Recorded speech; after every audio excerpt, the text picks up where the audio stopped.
ರಾಹುಲ್ ಗಾಂಧಿಗೆ ಏನಾದರೂ ಅಪ್ಪರ್ ಚೇಂಬರಲ್ಲಿ ಸ್ವಲ್ಪ ಬುದ್ಧಿ ಇದ್ದಿದ್ರೆ ಇದನ್ನು ನೇರವಾಗಿ ಒಪ್ಪಬೇಕಾಗಿತ್ತು.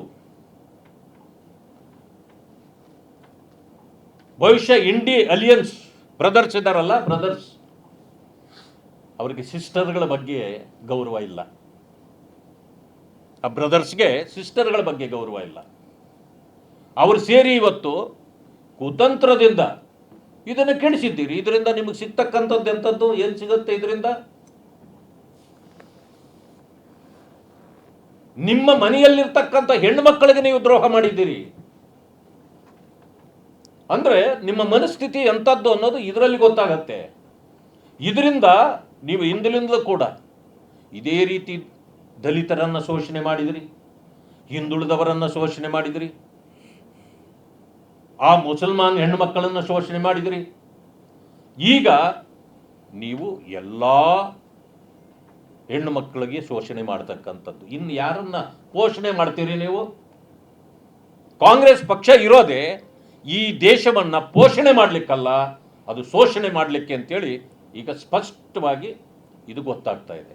ಆ ಕಾರಣದಿಂದ ಅಂಬೇಡ್ಕರ್ ರವರ ಆ ನೀತಿ ಸಿದ್ಧಾಂತಗಳು ಏನಿತ್ತೋ ಅದನ್ನು ಎತ್ತಿ ಹಿಡಿಬೇಕು ಅಂತೇಳಿ ಭಾರತೀಯ ಜನತಾ ಪಕ್ಷ, NDA ಮಿತ್ರಕೂಟ, ವಿಶೇಷವಾಗಿ ಮಾನ್ಯ ಪ್ರಧಾನಮಂತ್ರಿಗಳಾಗಿರ್ತಕ್ಕಂಥ ಮೋದಿಜಿಯವರು, ಅಮಿತ್ ಶಾ ಅವರು ಇವತ್ತು ಏನು ಪ್ರಯತ್ನ ಮಾಡಿ ಮಹಿಳೆಯರಿಗೂ ತಮ್ಮ ಹಕ್ಕುಗಳನ್ನು ಕೊಡಬೇಕು, ಅವರಿಗೆ ನ್ಯಾಯ ಒದಗಿಸಬೇಕು ಅಂತೇಳಿ ಏನು ಪ್ರಯತ್ನ ಮಾಡಿದ್ರೋ ಇದನ್ನು ನೀವು ಆ ಹೆಣ್ಣು ಮಕ್ಕಳಿಗೆ ಅಪಮಾನ ಆಗುವ ರೀತಿಯಲ್ಲಿ ನೀವು ಅದನ್ನು ವಿರೋಧಿಸಿದ್ದೀರಿ. ಇದರಿಂದ ಮುಖಭಂಗ ಆಗಿದ್ದು ಮೋದಿಜಿಯವರಿಗಲ್ಲ, NDAಗಲ್ಲ, ಮುಖಭಂಗ ಆಗಿರ್ತಕ್ಕಂಥದ್ದು ಕಾಂಗ್ರೆಸ್ಗೆ. ಇದನ್ನು ನೀವು ಅರ್ಥ ಮಾಡ್ಕೊಂಡು ನಿಮಗೆ ಯಾವ ರೀತಿ ಮುಖಭಂಗ ಈಗಾಗುತ್ತೆ ನೀವು ನೋಡ್ತಾ ಇರಿ. ಮುಂದಿನ ದಿನಗಳಲ್ಲಿ ನೀವು ಕಾದು ನೋಡ್ರಿ. ನಮ್ಮ ಪ್ರಯತ್ನ ಇಲ್ಲಿಗೆ ನಿಲ್ಲೋದಿಲ್ಲ. ಇವತ್ತು ಈ ವಿಷಯ ಬಂದಾಗ ಇದರಲ್ಲಿ ರಾಜಕೀಯ ಬೇಡ, ನಾವು ಎಲ್ಲರೂ ಸೇರಿ ದೇಶದ ವಿಷಯ ಇದು, ಸಮಸ್ತ ಜನರ ವಿಷಯ ಬಂದಾಗ ಇದರಲ್ಲಿ ನನ್ನ ಕ್ರೆಡಿಟ್ ಎಷ್ಟು, ನಿಮ್ಮ ಕ್ರೆಡಿಟ್ ಎಷ್ಟು ಅನ್ನೋದನ್ನು ನೋಡಬಾರ್ದಿತ್ತು. ಎಲ್ಲರಿಗೆ ಒಳಿತಾಗೋದನ್ನ ಎಲ್ಲರೂ ಸೇರಿ ಮಾಡಬೇಕು, ಎಲ್ಲ ರಾಜಕೀಯ ಪಕ್ಷಗಳು. ಅಂದರೆ ಜನರಿಗೆ ಒಳ್ಳೆಯದಾಗೋದಿದ್ರೂ ಕೂಡ ವಿರೋಧ ಪಕ್ಷಗಳಿಗೆ ವಿರೋಧ ಮಾಡಬೇಕು ಅಂತ ಎಲ್ಲಾದರೂ ಇದೆಯಾ? ಕಾನೂನಿನಲ್ಲಿದೆಯಾ? ಸಂವಿಧಾನದಲ್ಲಿದೆಯಾ? ಬಾಬಾ ಸಾಹೇಬ್ ಅಂಬೇಡ್ಕರ್ ಅವ್ರಿಗೂ ಇವತ್ತು ನೀವು ಅಪಮಾನ ಮಾಡಿದ್ದೀರಿ. ದಲಿತ ಸಮುದಾಯಗಳಿಗಾಗಿರ್ಬೋದು, ಮುಸಲ್ಮಾನ್ ಸಮುದಾಯಗಳಿಗಾಗಿರ್ಬೋದು, ಕ್ರೈಸ್ತರಿಗಾಗಿರ್ಬೋದು, ಅಂದರೆ ಎಲ್ಲ ಧರ್ಮಗಳ ಸಮಾಜದ ಹೆಣ್ಣು ಮಕ್ಕಳ ವಿಷಯದಲ್ಲಿ ನೀವು ಒಂದು ಕೆಟ್ಟ ನಿರ್ಧಾರವನ್ನು ತೆಗೆದುಕೊಂಡಿದ್ದೀರಿ. ಈ ಕೆಟ್ಟ ನಿರ್ಧಾರಕ್ಕೆ ಇಡೀ ದೇಶದ ಹೆಣ್ಣು ಮಕ್ಕಳು ಒಂದು ತೀವ್ರತರವಾದ ಎಚ್ಚರಿಕೆ ಮತ್ತು ತೀರ್ಮಾನವನ್ನು ಮುಂದಿನ ದಿನಗಳಲ್ಲಿ ಅವರು ಕೊಡ್ತಾರೆ ಅಂತ ಅಂದ್ಕೊಳ್ತೇನೆ. ನಾನು ಒಂದು ಮಾತನ್ನು ಹೇಳ್ತೇನೆ.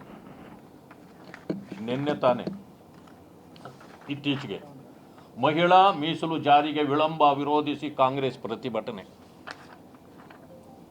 ಎಲ್ಲ ಮಹಿಳಾ ಮಣಿಗಳು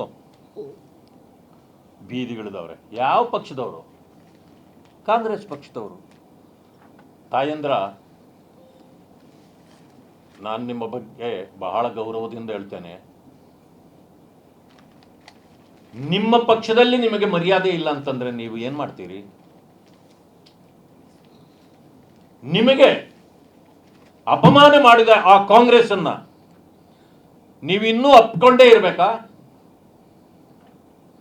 ನೀವೇ ಕೇಳ್ತಿದ್ದೀರಲ್ಲ, ನಮ್ಮನ್ನ ವಿರೋಧಿಸ್ತಿದ್ದೀರಿ, ವಿಳಂಬ ಮಾಡಿದ್ದಕ್ಕೆ ವಿರೋಧಿಸ್ತಿದ್ದೀರಿ. ಆಯ್ತು, ಈಗ ಬಿಲ್ ತಂದ್ವಿ, ನಿಮ್ಮ ಕಾಂಗ್ರೆಸ್ ಪಕ್ಷ ನೇತೃತ್ವದಲ್ಲಿ ವಿರೋಧ ಪಕ್ಷಗಳು ಸೇರಿ ನಿಮಗೆ ಮುಖಭಂಗ ಮಾಡಿದಿವಿ ಅಲ್ಲ ಹೆಣ್ಣು ಮಕ್ಕಳಿಗೆ, ಯಾವ ರೀತಿ ಸಹಿಸ್ಕೊಳ್ತೀರಿ?